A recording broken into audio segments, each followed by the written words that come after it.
Hello दोस्तों, स्वागत है आपका अगाथा क्रिस्टी के novel The Mysterious Affair at Styles में। Chapter 4 Poirot investigates.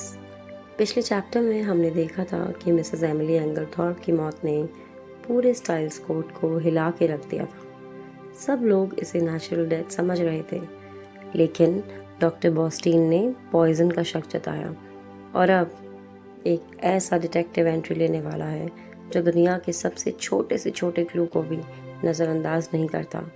एरक्यूल पॉयरो। सुबह होते ही हेस्टिंग्स सीधा पॉयरो के घर पहुंचता है। रास्ते में उसकी मुलाकात एल्फ्रेड एंगलथॉर्प से होती है। एल्फ्रेड परेशान दिखने की कोशिश करता है और कहता है कि उसे चाबी भूल जाने के कारण रात भर अपने एक दोस्त के यहाँ रुकना पड़ा, लेकिन उसकी बातों में हेस्टिंग्स को कुछ अजीब जरूर दिखता है। हेस्टिंग्स एंगलथॉर्प से विदा लेकर बिना वक्त गवाए पॉयरो के पास पहुंचता है और सारी रात की कहानी पूरी बारीकी से सुनाता है। मिसेस एंगलथॉर्प का तड़पना और मरना, मिसेस एंगलथॉर्प और मैरी की बहस, एवलिन और मिसेस एंगलथॉर्प की कुछ दिन पहले हुई बहस, बंद दरवाजे, एल्फ्रेड का गायब होना और मिसेस एंगलथॉर्प के आखिरी शब्द। पॉयरो शांत होकर सब कुछ सुनता है। फिर वो मुस्कुराते हुए एक सवाल पूछता है, हेस्टिंग्स, तुमने मुझे सब कुछ बताया, लेकिन एक बहुत ज़रूरी बात बताना शायद तुम भूल गए। हेस्टिंग्स हैरान रह जाता है। पॉयरो पूछता है, कल रात मिसेस एंगलथॉर्प ने डिनर में क्या किया था?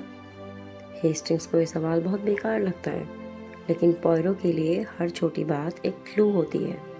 पॉयरो कहता है, एक डिटेक्टिव की सबसे बड़ी गलती होती है ये सोचना कि कोई बात छोटी है, जिस पर हेस्टिंग्स उसे बताता है कि मिसेस एंगलथॉर्प ने डिनर में ज़्यादा कुछ नहीं खाया। दोनों स्टाइल्स कोर्ट पहुंचते हैं, जहां पॉयरो को एहसास होता है कि परिवार के सदस्यों में इस मौत को लेकर सदमा है, पर उतनी सांत्वना नहीं है। पॉयरो सबसे पहले मिसेस एंगलथॉर्प के बेडरूम में जाता है, लेकिन वो बाकी डिटेक्टिव्स की तरह सीधा खून या लाश नहीं देखता। वो छोटी छोटी बारीकियां नोट करता है, जिससे उसे कई सुराग मिलते हैं और वो कुछ इम्पॉर्टेंट सुरागों की लिस्ट भी बनाता है, जैसे कॉफ़ी कप जो टूटकर चूर चूर हो चुका है, एक लेटर रखने वाला बक्सा जिसकी चाबी उसी पर लगी हुई है, फ्लोर की दरी पर एक निशान, एक छोटा सा डार्क ग्रीन क्लॉथ का थ्रेड, ज़मीन पर कैंडल ग्रीस और दवाई का एक बॉक्स। हेस्टिंग्स को ये सब साधारण लगता है, लेकिन पॉयरो हर चीज़ को केयरफुली कलेक्ट करता जाता है। उसने कोका का सैंपल भी अपने पास रख लिया है। पॉयरो फायरप्लेस के पास पहुंचता है। राख को बहुत ध्यान से खंगालने के बाद उसे आधा जला हुआ एक कागज़ का टुकड़ा मिलता है, जो कुछ विल का हिस्सा सा लगता है। हेस्टिंग्स कुछ समझ नहीं पाता, लेकिन पॉयरो अंदाज़ा लगा चुका है कि यह सिर्फ एक कागज़ का टुकड़ा नहीं, किसी विल का हिस्सा है। अगर वाकई में किसी ने विल जलाई है, तो इसका मतलब है मिसेस एंगलथॉर्प की मौत सिर्फ एक एक्सीडेंट नहीं, बल्कि एक सोची समझी साजिश हो सकती है। अब पॉयरो घर की पुरानी मेड डॉर्कास से बात करता है। डॉर्कास बताती है कि एक दिन पहले मिसेस एंगलथॉर्प और एल्फ्रेड के बीच बहुत भयानक झगड़ा हुआ। मिसेस एंगलथॉर्प बार बार कह रही थी, तुमने मुझे धोखा दिया है। उसके बाद मिसेस एंगलथॉर्प बहुत परेशान थी। उन्होंने एक लेटर या पेपर देखा और कहा, सिर्फ कुछ शब्दों ने सब कुछ बदल दिया। पॉयरो ये बात तुरंत अपनी डायरी में नोट कर लेता है। फिर उसे पता चलता है कि मिसेस एंगलथॉर्प की डिस्पैच बॉक्स की कहीं खो चुकी थी। पॉयरो की इन्वेस्टिगेशन और गहरी होती है। एनी नाम की मेड को पॉयरो के सामने बुलाया जाता है। पॉयरो उसे सबसे पहले मिसेस एंगलथॉर्प के लिखे हुए लेटर्स के बारे में पूछता है। एनी बताती है कि उस रात मिसेस एंगलथॉर्प ने 4 लेटर्स लिखे थे। उनमें से एक उनके लॉयर वेल्स के नाम था। ये बात सुनकर पॉयरो तुरंत समझ लेता है कि मिसेस एंगलथॉर्प अपनी मौत से पहले कोई बहुत बड़ा फैसला लेने वाली थी। लेकिन पॉयरो का असली ध्यान एक और चीज़ पर था, कोका का कप। एनी बताती है कि हर रात मिसेस एंगलथॉर्प के कमरे में कोका भेजा जाता था। उसमें दूध, थोड़ी सी चीनी और थोड़ा रम मिलाया जाता था। उस रात भी वही कोका उनके कमरे में रख दिया गया। फिर एनी एक अजीब बात बताती है। जब वो ट्रे लेकर उनके रूम में गई तो उस ट्रे पर पहले से ही किचन सॉल्ट गिरा हुआ था। उसने सोचा शायद गलती से गिरा हो, इसलिए उसने उसे साफ कर दिया। ये सुनकर हेस्टिंग्स के दिमाग में ख्याल आता है, क्या वो नमक असल में नमक ही था? क्या वो स्टिकनाइन जहर तो नहीं?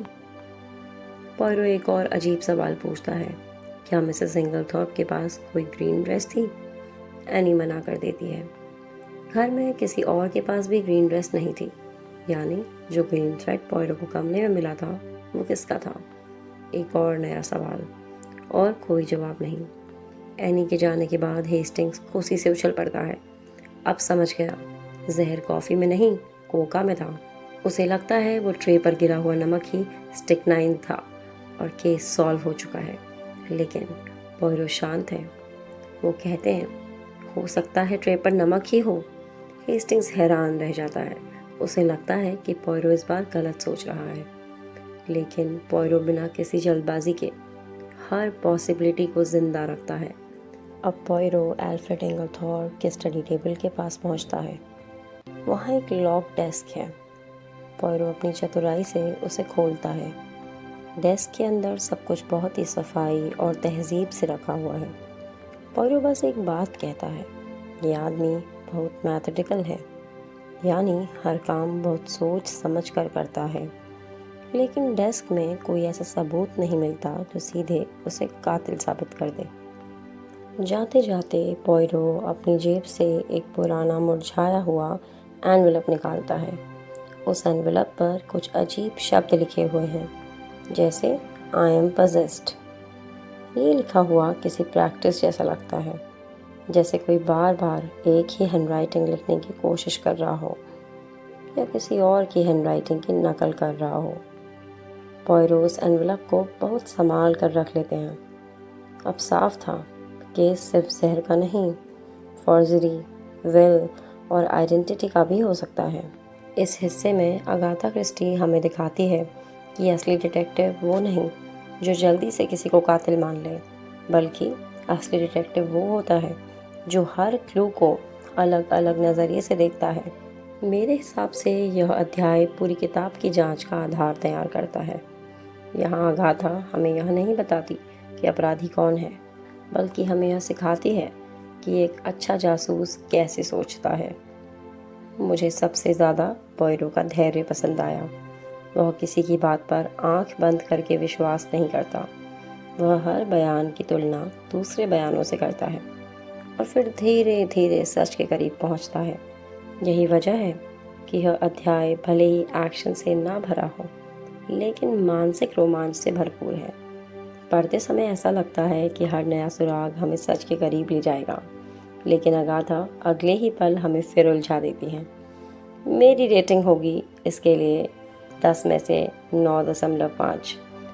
और अब आप बताइए, अगर आप पॉयरो की जगह होते तो क्या आप पुलिस की तरह सीधे एल्फ्रेड पर शक करते, या फिर पहले हर छोटे सुराग को जोड़कर पूरी तस्वीर समझने की कोशिश करते? मुझे आपका जवाब कमेंट में ज़रूर बताइए। अगले अध्याय में कहानी और भी दिलचस्प होने वाली है। तब तक के लिए कीप रीडिंग, कीप इन्वेस्टिगेटिंग।